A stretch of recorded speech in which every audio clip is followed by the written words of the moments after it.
Dan kalaupun memang tidak di awal statementnya Roy Suryo kan menghormati penetapan tersangka, ya dihormati, dijalani dengan baik. Kalau memang merasa memang ini ada kejanggalan, ada prapit gitu ya.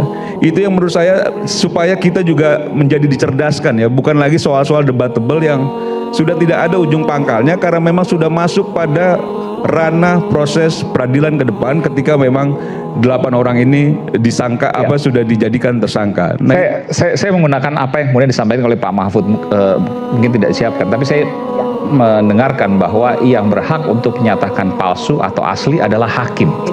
Artinya ketika ada penetapan tersangka maka ada kejanggalan. Saya mau tanyakan itu. Tidak akan menghasilkan apapun kecuali narasi-narasi yang akhirnya membelah orang, meyakini yang mana asli atau palsu. Sekarang nanti kalau hakim memutuskan wah ternyata ini asli, dan Pak Jokowi sudah sampaikan kok dalam proses peradilan nanti dia akan bawa ijazahnya tidak hanya sarjana, dari SD sampai S1-nya akan dia bawa. Dia akan minta juga hakim untuk dihukum serendah-rendahnya Roy Suryo dan kawan-kawan gitu. Tapi ini bagian dari pelajaran. Nah itu yang disampaikan. Nah makanya maksud saya akhirnya apa yang kita sampaikan tidak dipercaya, apa yang Roy Suryo CS sampaikan saya tidak percaya juga kan begitu. Dan ini bukan hal yang wajar bahwa ada proses perdebatan di tengah proses hukum yang ada. Dan ini bukan yang pertama kali, Bung Semar. Ya ada kan kemarin itu Jessica Mirna misalnya yang selalu dibahas. Ada kasus-kasus, banyak sekali kasus korupsi yang juga harus dibahas. Kasus Tom Lembong, kasus Hasto, dan ribuan kasus lainnya yang kemudian menjadi pembahasan di media. Dan itu adalah hal yang wajar untuk mengawal bagaimana proses hukum ini berjalan dengan baik. Saya setuju konteks pengawalan dalam proses peradilannya Kan begini ya, kita sudah memasuki tahapan berikutnya nih Aiman. Bahwa kemarin kita berdebat soal membangun wacana asli palsu, sekarang sudah dijadikan tersangka 8 orang. Berarti sudah ada tahapan berikutnya, pemeriksaan dan sebagainya. Kita diskusikan lagi soal itu, bukan diskusi ke belakang lagi gitu loh. Karena menurut saya ketika kita melakukan diskusi soal apa yang tadi disampaikan, itu sudah lewat di kemarin itu, di beberapa waktu lalu sebelum ditetapkan tersangka. Nah ketika sudah ditetapkan tersangka, siapkan materi substansinya untuk membela diri dalam proses peradilan yang sudah ada di depan mata kan gitu loh. Jadi jangan juga Aiman mulai menakut-nakuti bawa koper atau enggak, jangan. Saya rasa sudah disiapkan juga itu. Jadi nggak boleh. Gini Mas. Satu ya, bahwa kemungkinan saya sangat nyantai banget ini Aiman, karena sangat tenang sekali. Outfit saya nyantai banget. Tenangin ya Mas, maksudnya tenangin apa? Karena menurut saya memang sudah pada ujungnya ini kebenaran akan menemukan jalannya sendiri. Gini, saya jawab sebentar. Oke, silakan. Yang namanya peradilan itu kalau mau membuktikan ijazah, itu harusnya peradilan ketika ijazah itu dilaporkan palsu atau tidak. Pasal 262, 263. Dan itu dengan sangat curang dihentikan. Persidangan besok itu yang dilaporkan adalah fitnah dan pencemaran nama baik. Tidak akan membuktikan dipakai ijazahnya. Jadi kalau ada orang yang mau bohong, ya dia memang sudah terbiasa bohong, gitu loh. Besok pun pasti akan ditanya, Pak sudah bawa ijazahnya atau belum? Sudah, tapi belum. Karena nggak akan, ini gawangnya digeser. Jadi makanya benar statement Prof Mahfud, benar statement Pak Jenderal Susno Duaji, benar statement Pak Ugroseno, harusnya dibuktikan dulu ijazahnya di PT UN atau di peradilan yang lain benar atau enggak, dibuktikan temuan Pak Bonatua Silalahi. Nah itu nanti kalau pas giliran bicara, temuan-temuan beliau pada saat di sidang, dan mungkin nanti Ustadz Kosinudin akan bisa lebih jelas. Saya itu mengingatkan Roy Suryo supaya tidak terlalu. Saya nggak motong loh ya. Dirinya paling suci. Anda motong ini. Dirinya paling kamu benar. Katanya mau. Tadi kan kamu katanya nggak motong. Kan? Oh, sudah berhenti kan? Ini nggak konsisten. Aiman minta saya ngomong apa ini? Ya. Karena dirinya merasa suci. Sedangkan satu republik tahu Roy Suryo siapa. Satu republik tahu Roy Suryo siapa. Kalian juga tahu Roy Suryo siapa kan gitu loh. Nanti saya kata. Kan gitu loh. Kalian tahu gitu loh. Roy Suryo itu siapa. Rustam juga tahu Roy Suryo siapa kan begitu loh. Jadi maksud saya tidak boleh justru merasa dirinya paling benar sendiri, tidak boleh Roy Suryo. Kalau Semar menurut saya nggak tahu. Karena banyak juga kesalahan yang Roy Suryo lakukan di Republik ini kan begitu loh. Justru saya tidak tahu Semar. Semar tidak tahu siapa Jokowi. Mungkin yang hari ini terlihat seperti orang-orang dari sana, dari kampung katanya, tapi aslinya itu luar biasa jahatnya gitu loh. Kan begitu. Yang jelas nanti saya akan buktikan bahwasanya. Tapi misalnya gini, Anda terus kemudian mengolok-olok Pak Jokowi, nanti ada pasal-pasal baru. Nggak apa-apa, udah tersangka. Kita nggak takut kok. Kan pelaporan bisa terus Kita nggak berjalan. mengolok-olok Pak Jokowi, memang terbukti memang Nggak, seperti gini, saya juga terus terang tidak suka ya mengolok-olok orang siapapun itu, apalagi siapapun lah ya, Pak Jokowi dan lain sebagainya. Cuma saya begini, jangan juga kemudian kita membuat agar orang lain kemudian memberikan kesempatan melaporkan sesuatu gitu. Yang hal yang tidak perlu yang Sekarang tidak memang substantif. seperti itu. Saya harus ingatkan Anda. Mas Aiman. Memang kan kalau dia terlihat lebih lugu seolah begini, ternyata kan luar biasa jahatnya. Itu kan terbukti gitu loh. Yang sekarang aja kereta cepat, IKN, belum korupsi-korupsi lainnya. Ini kan cuma masalah menutupi diri aja dari kejahatan yang dilakukan gitu loh. Apa kita harus bilang dia orang baik, orang bener, orang hebat di Republik ini? Kan enggak juga. Kami terbiasa bicara seperti ini karena kami di lapangan seperti ini gitu loh. Kami nggak seperti mereka menjilat-menjilat seperti itu. Kami biasa melawan kekuasaan. Jadi jangan bilang kami takut ditersangkakan. Itu hal biasa. Aktivis-aktivis senior saya bilang, Bang saya begini, Bang Hariman Siregar, Bang Andi, Bang Indro Cahyono. Dia malah bilang, Mas Bintang, aktivis tuh nggak usah takut ditangkap katanya. Itu hal biasa gitu loh. Jadi kalau mereka ini kan penjilat berbeda dengan saya. Jadi jangan sama dengan saya takut soal dilaporkan. Begitu. Betul nggak Bang Semar? Bang Semar tahu lah siapa kita ini. Kawan-kawan Bang Semar juga mungkin kawan kita juga. Saya nggak tahu Rustam, tapi saya tahu teman-teman Rustam, saya tahu. Bahwa aktivis memang diajar untuk melakukan perjuangan-perjuangan nilai untuk tidak takut mendapatkan sanksi apapun, iya. Ya.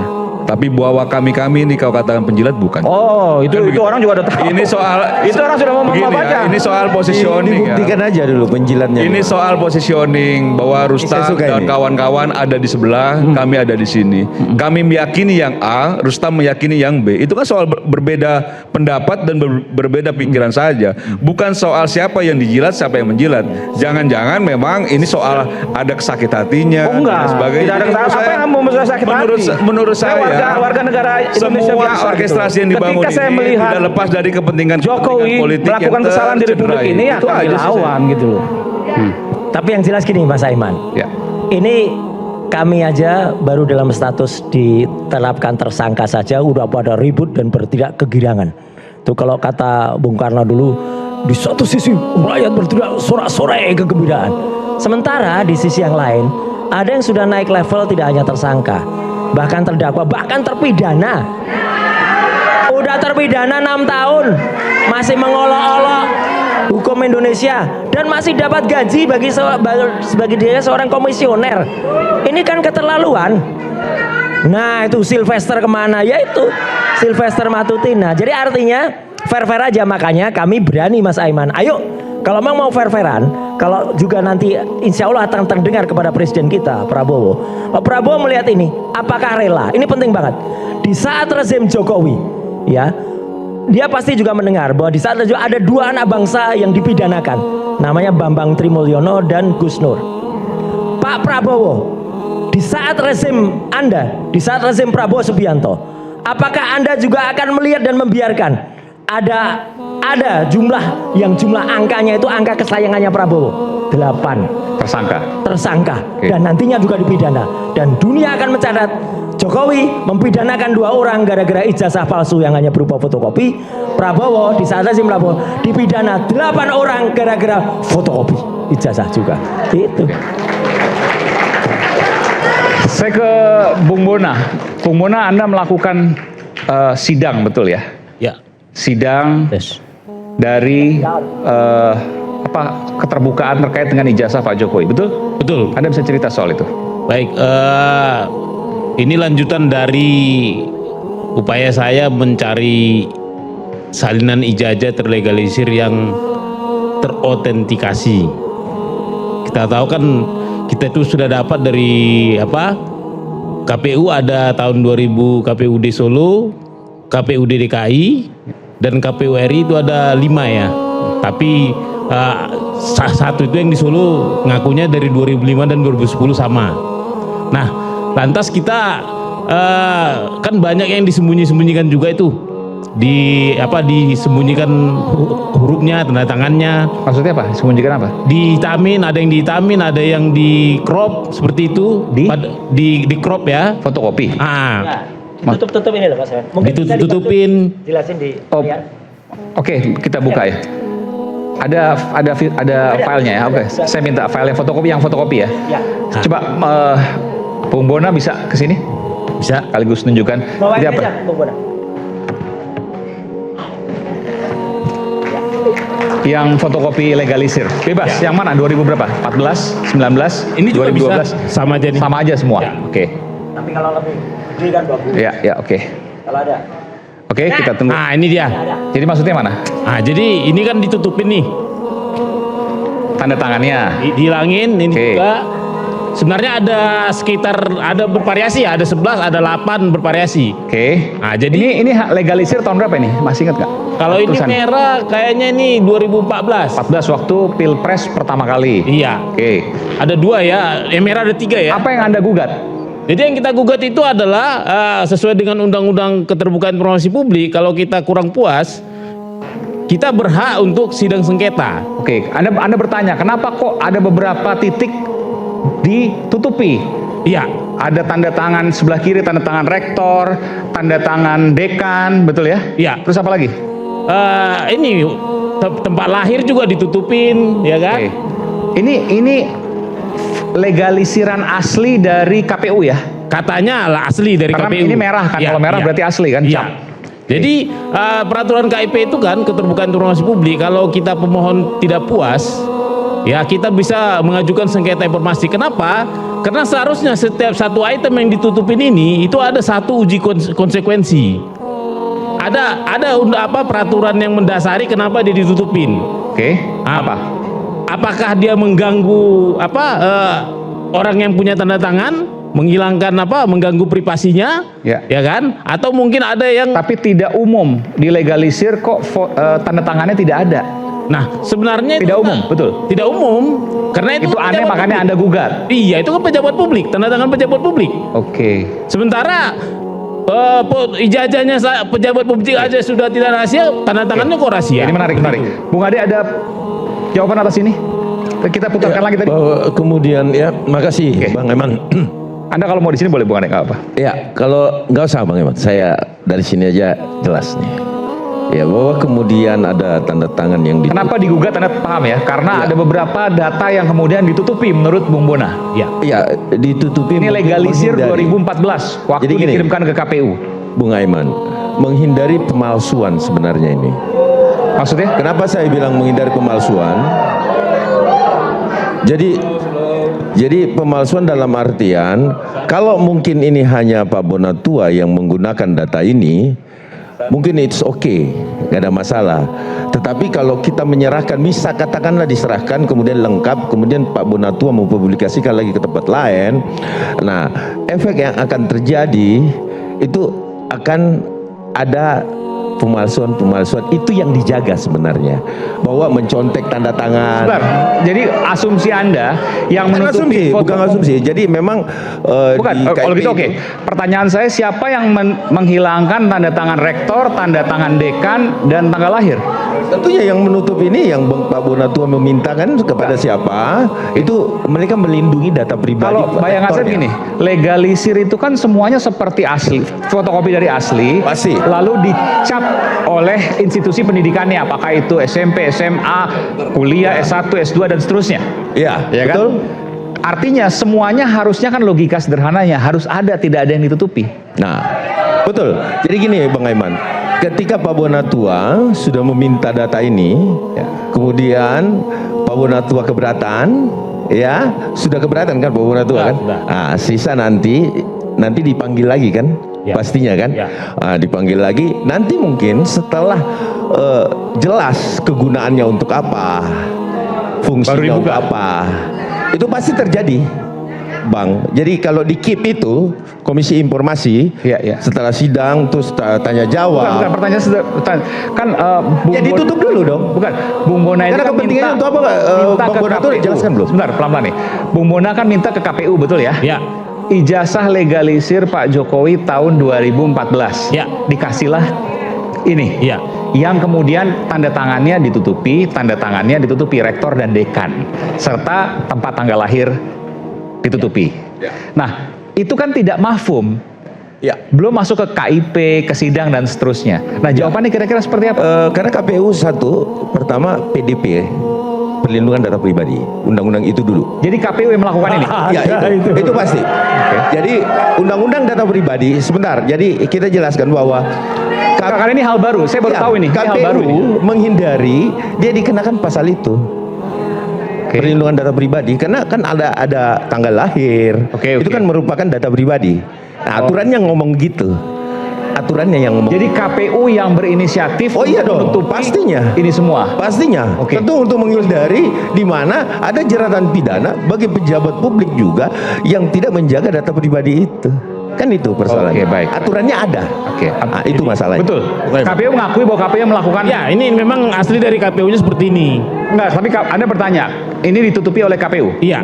Oke. Nah, Oleh KPU dengan alasan? oleh KPU tanpa alasan uji konsekuensi dan itu sedang kita gugat. Kenapa kemudian Anda tanya nggak ke KPU? Kenapa kemudian tanda tangan rektor, tanda tangan dekan, kemudian juga tempat tanggal lahir yang ditutup, yang disensor? Saya tanya. Alasannya? Ya alasannya ini di bagian yang dirahasiakan. Di bagian yang Iya, dirahasiakan. karena ada mungkin dengan Padahal kalau tanda tangan rektor kan di kampus pasti ada. Di apa namanya di skripsi, tesis, disertasi pasti ada. Iya. Kalau sempat jadi pembimbing misalnya, Iya. ya. Termasuk juga dekan pasti ada. Nah, sebenarnya yang paling penting ini juga ini siapa sebenarnya pejabat yang meleges. Tanda tangan pejabat legesnya juga nggak tahu siapa yang tanda tangannya bentuknya Itu bagaimana. disensor oleh KPU. Disensor mereka. Nah, Oke. Kenapa bisa disensor? ya memang ya apa kita harus akui lah undang-undang. Anda punya kecurigaan apa? Ya sepertinya ini mungkin kecurigaan ya. Ya. Mungkin ada pemalsuan tanda tangan. Justru di sininya pemalsuan tanda tangan. Takut dibandingkan dengan aslinya, mungkin ya. Jadi Artinya pesanan. ya mungkin dibikin-bikin sendiri tanda tangannya, terus yang lain punya aslinya takut dibandingin deh. Bukan, ada yang memesan ke KPU kalau nanti ada legalisiran yang diminta oleh siapapun, itu maka tutup tanda tangannya. Begitu maksud Anda? Ya mungkin bisa jadi. Oke. Begini Bung Aiman, ini kan sederhana sebenarnya kalau mau tahu tanda tangan profesor doktor ini ya, rektor ya. Kan katanya sudah pernah lihat Dian Sandi punya juga kan, Ya. postingannya kan. Kan itu ada tanda tangannya tuh. Ada yang Ada. asli, bukan yang asli. Dan Yang rektor ada kan? Ada semua ini Tuh. sebenarnya versi Pak Dian Sandi udah lengkap. Memang Ya. lucu, punya Mabes Polri aja nggak disensor-sensor kayak gini. Ya itu. Jadi makanya Itu tuh, Bung Aiman. Jadi kalau mau melihat bahwa ini tanda tangannya seperti apa, Bung ya, itu kan yang ditayangkan di Mabes Polri juga ada kan tanda tangan. bedanya apa Mas Roy? Nah, Mabes ini Polri beda, Bang Adi. legalisir. bedanya Mabes Polri malah fotokopi yang jelek banget. Oh, tidak bisa dianalisis. Tidak bisa dianalisis. Kalau katanya Mabes Polri itu pernah menyampaikan aslinya, Tapi kalau dari legalisir ada kemungkinan bisa dianalisis. bisa dianalisis, dan analisis saya bukan hanya itu. Analisis saya sebentar lagi akan mengungkap apakah pejabat yang melegalisir tahun 2005, 2010, 2012, 2014, 2019 itu memang pejabat aslinya atau enggak. Saya dan Pak Bonato udah ketemu alasannya. Ya. Bukan. Tapi kan ditutupi. Anda punya datanya. Ada. Dari? Ini kan namanya kelihatan. Profesor Dr. Insinyur Muhammad Naim. Oke. Ada juga Profesor Dr. Insinyur Pak Budiadi. Oke. Ada juga pejabat yang lain. Oke. Nah itu pada saat melegalisir itu tahun itu beliau sudah jadi dekan atau belum? Jawabannya? Ada yang belum. Ada yang belum. loncat. Nanti itu pada rakyat bersuara berikutnya. Jadi izin Mas Aiman, kalau dikasih sekarang ke saya yang lengkap, ini kan dikasih secara resmi. Ini bisa jadi barang bukti. Iya. Kalau sekarang nggak bisa, saya mau ngapain? Nggak bisa diapa-apain nih data. Barang bukti untuk Ya untuk mengadukan. mengadukan apa? Kalau ada pemalsuan tanda tangan, Oke. kalau ada pemalsuan nama Tapi kan Anda tadi. bisa lihat Yang dari Mabes memalsukan Polri. kira-kira siapa tuh di situ? Kalau misalkan katakan lagi nih, Bang Bonatua curiga atau berasumsi ada pemalsuan tanda tangan dari rektor tuh. Terus yang malsukan itu menurut abang itu di pemikiran abang gitu maksudnya? Wah, saya nggak bisa tebak ya, belum arah ke situ ya. Tapi kenapa di tanda tangannya disembunyiin kan pasti bukan Iya, karena maksudnya kan rahasia gini, tanda tangannya. kan gini, katakanlah ini dipalsukan tanda tangannya, Iya. ya kan? Nah kira-kira menurut Bang Bonatua siapa yang malsukan? Oh enggak, itu pertanyaan kan udah lompat itu. Enggak, gini. Kan ini ada asumsi pemalsuan tanda tangan nih, dari rektor nih, ataupun yang di atas. Nah, yang memalsukan ini kan dimasukkan ke KPU nih. Permasalahannya Berarti nggak di situ, ada Pak. nggak orang yang memalsukan itu? Itu menurut Nggak. Bang Bonatua, pemalsuan itu siapa? Enggak. Permasalahannya bukan di situ Bang Ade. Permasalahannya adalah waktu itu Jokowi menuduh saya, menuduh Dr. Rismon, menuduh Dr. Tifa itu menganalisis ijazah yang salah. Sekarang ijazah yang sudah diposting oleh Dian Sandi tadi dengan ini kan resmi. Ya. Ya itu ijazah sama palsunya 99,9%. Udah itu kuncinya. Nah, itu keyakinan Bang Roy ya. Kalau saya melihat sih dari kemarin ketika itu sudah diposting oleh Mabes Polri, saya rasa tidak ada perubahan dengan ijazah itu. Namun yang menjadi persoalan saat ini, kenapa ini bisa sampai ke ranah hukum, yang menjadi dianggap palsu itu tadi, ya kan? Dan Bahwa mereka apa yang ditayangkan itu palsu. tidak sedikit pun gentar tetap mengatakan Iya, palsu pada saat itu. mereka dalam status tersangka. Iya, itu persoalannya. Iya. Gitu. Sehingga persoalan ini bergulir di ranah hukum dan sekarang sudah naik ke tahap penetapan tersangka. Kan itu Bang Eman. Jadi apapun itu saya rasa kita semua sudah mengetahui kok. Publik sudah mengetahui bahwa ijazah yang mana sih sebenarnya yang dimiliki oleh Bapak Insinyur Joko Widodo kan? Kan itu. Oke, saya tanya gini Bung Mona. Anda oke ini ditutup, tapi kan yang di Mabes Polri sempat dibuka. Artinya Mana itu bisa dibuka? kemudian dilihat meskipun tidak bisa dianalisis karena jelek. Enggak dibuka. Enggak, waktu fotokopian di Mabes Polri pertama Kayak kali ini fotokopi jelek banget. tidak bisa dianalisis sama sekali. Enggak bisa dianalisis sama sekali. Oke. Jadi Nggak kalau ada ini yang nanti dibuka. ada, maka ini bayangan Anda ya. Yang dikhawatirkan adalah bisa dianalisis dan terbuka semua itu. Iya. Iya. Jadi yang jelas yang lucu, ketika ijazah itu masih disita di Mabes Polri sampai dengan sekarang. Kemarin ada banyak termul ke rumah Jokowi itu mengatakan, lihat ijazahnya, lihat asli. Ada itu yang namanya si Judiari itu, ya. Itu lihat, dan itu bohong karena sekali lagi ada satu yang kemudian Damanik itu ditanya kan, yang dilihat itu ijazah asli atau scan. Akhirnya dia bingung mengatakan scan. Nah itu berarti kan bukan asli, bohong lah itu. Oke. Jadi Anda meyakini kalau semua ini dibuka, maka Anda bisa menganalisis, Mas Roy bisa menganalisis, Iya. dan semua akan terbuka. Iya. Makanya sekarang Anda melakukan gugatan ke pengadilan untuk menggugat KIP ya, Iya. Komisi Informasi Informasi. Publik, agar bisa membuka semuanya ini. Iya. Prosesnya kapan akan ada putusan? Untuk yang DKI nanti masih sidang kedua di Desember ini, awal Desember. Kurang lebih kapan? Kurang lebih mungkin sekitar 3 bulan. Kayaknya cuma sebulan ini sidangnya. Oh, cepat dong. Cepat. Tapi Anda yakin bahwa ini akan dibuka atau sebaliknya?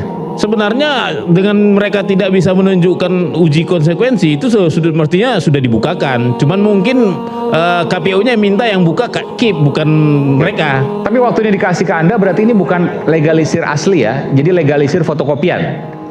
Katanya begitu. Legalisir fotokopian Iya. yang disensor oleh KPU. Iya. Dan Anda berusaha untuk membuka itu supaya Anda bisa menganalisis ini benar, asli atau tidak. Iya benar Mas Aiman. Oke.